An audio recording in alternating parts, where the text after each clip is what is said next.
시청자 여러분 안녕하십니까? 이재명 대표 피습 초기만 해도 많은 국민들 사이에 동정론이 일었습니다. 칼날이 조금만 더 깊이 들어갔으면 경동맥이 잘라졌을 것이고 그러면 이재명 대표가 현장에서 즉사할 수도 있었다. 박근혜 대표 피습 때처럼 상당히 이 생명과 죽음 사이에 간극의 차이가 있었던 일이다라는 그런 여러 가지 의학적인 설명과 함께 동정론이 일었었습니다. 민주당원들 사이에서 이재명 대표의 입지가 강화됐던 것도 사실입니다. 이낙연 신당의 창당 동력이 상당 부분 훼손됐었습니다. 자, 그런데 이재명 대표가 필두로 해서 지휘하는 선동 음모론, 이런 것 때문에 이번 총선에서 이 사건의 역풍이 불 가능성이 높아지고 있습니다. 급기야는 국회까지 나섰습니다. 민주당이 국회를 이용을 해서 부산 경찰청장과 경찰의 대테러 본부장을 오는 25일 국회 행정안전위원회에 출석시켜서 수사 결과를 따지겠다고 나섰습니다. 이유는 여러 가지가 밝혀지지 않은 부실 수사라는 겁니다. 시청자 여러분, 이것도 가짜 뉴스입니다. 이재명 대표가 당 대표로서 행정안전위원회에 이 민주당 의원들에게 이런 일을 해서는 안 된다. 네? 수사를 철저히 한 경찰의 최고의 책임자를 국회로 불러서 따지고 이런 것들은 수사에 대한 외압으로 비춰질 수 있다. 당장 이런 일을 멈춰라, 취소해라, 이렇게 지시를 내려야 되는데 이재명은 침묵하고 있습니다. 암묵적으로 동조를 하거나 아니면 뒤에서 이런 것들을 지휘하는 것인지 모르겠습니다. 시청자 여러분, 민주당은 범행 동기, 배후, 신상, 당적 이런 것들이 제대로 밝혀지지 않았다라고 얘기를 하고 있습니다. 그러나 당적은 정당법에 따라서 엄연히 이것은 공개하지 못하도록 되어 있습니다. 공개하면 경찰이 형사 처벌을 받아야 됩니다.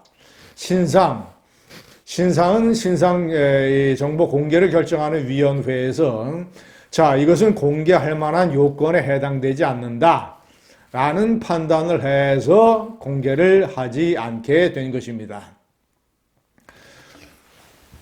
시청자 여러분, 범행 동기, 경찰이 너무나도 명확하게 밝혔습니다.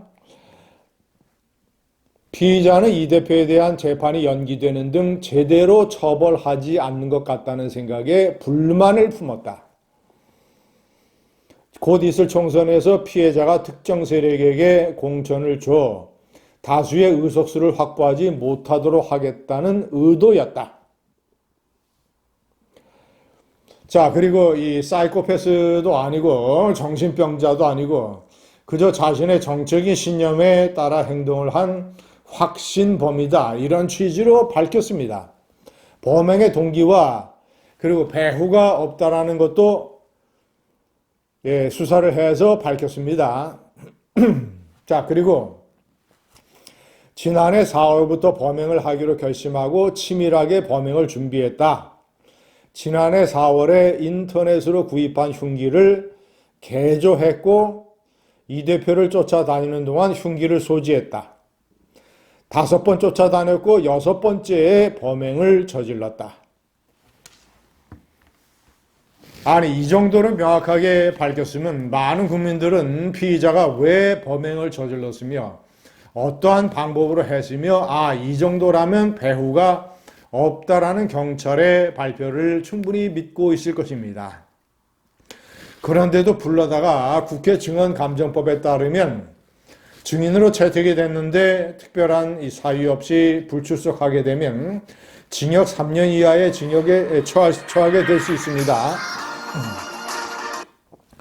시청자 여러분, 그리고 이 출석을 해서 허위 진술을 하게 되면 역시 또 형사 이쪽으로 처벌을 받게 됩니다. 이런 엄청난 압력을 부산경찰청장과 대토여로 본부장에게 국회에서 하겠다는 것입니다. 이거 다 뒤에서 이재명이가 이 조종을 하는 이런 작품일 가능성이 상당히 높습니다. 왜냐? 그 자신이 피습 음모론, 엉뚱한 망상에 가까운 한동훈 비상대책위원장이 망상이라고 표현을 했던, 예를 들어서 법으로 죽이려도 안 되고 펜으로 죽이려도 안 되니까 칼로 죽이려 했다. 도대체 누가 그를 칼로 죽이려 했다란 말입니까? 피의자 한 사람 빼놓고 다른 누가 그런 짓을 저질렀다는 말입니까? 우파 세력이 이 범행의 배후에 관련이 되어 있다는 말입니까? 윤석열 정권이 연결되어 있다는 말입니까?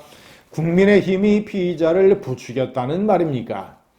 이런 식의 음모론, 아주 이 사건만 터지면 이 이태원 참사도 마찬가지고, 사건만 터지면 정치적으로 음모론과 연결시켜서 정치적으로 장사를 해먹으려 하는 이 모든 배후 조정의 지휘부에 이재명 대표가 있다는 그런 강력한 의심이 듭니다.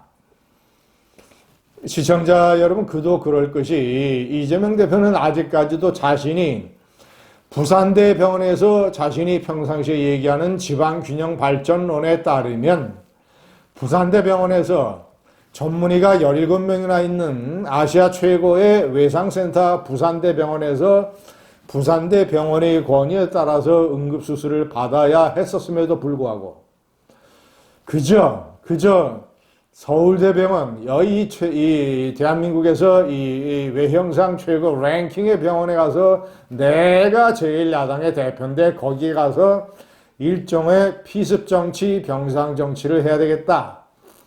이런 식의 정치적인 계산 때문에 전문의가 부산대는 17명, 서울대는 6명, 부산대는 국가가 지정한 외상센터이고 서울대는 서울시가 지정한 외상센터인데, 이렇게 해서 옮겨서 많은 국민들에게 잘못된 인식을 심어줘서 이제도 119 이 센터나 이런 응급 이 주요 병원의 응급 담당 의사들에 따르면 다 서울대병원 전원을 요구하면서 나는 왜 이재명 대표처럼 서울대병원으로 옮겨주지 않느냐, 고소하겠다, 이런 식의 소동이 현장에서 벌어지고 있다는 거 아닙니까?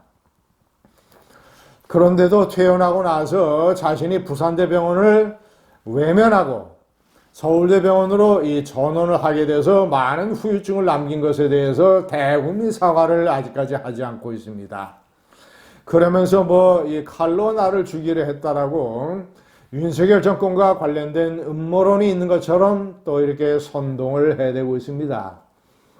시청자 여러분, 모두에 말씀드린 것처럼 동정론은 점차 사그러들고 총선에서 역풍이 몰아닥칠 이럴 가능성이 커지고 있습니다. 감사합니다.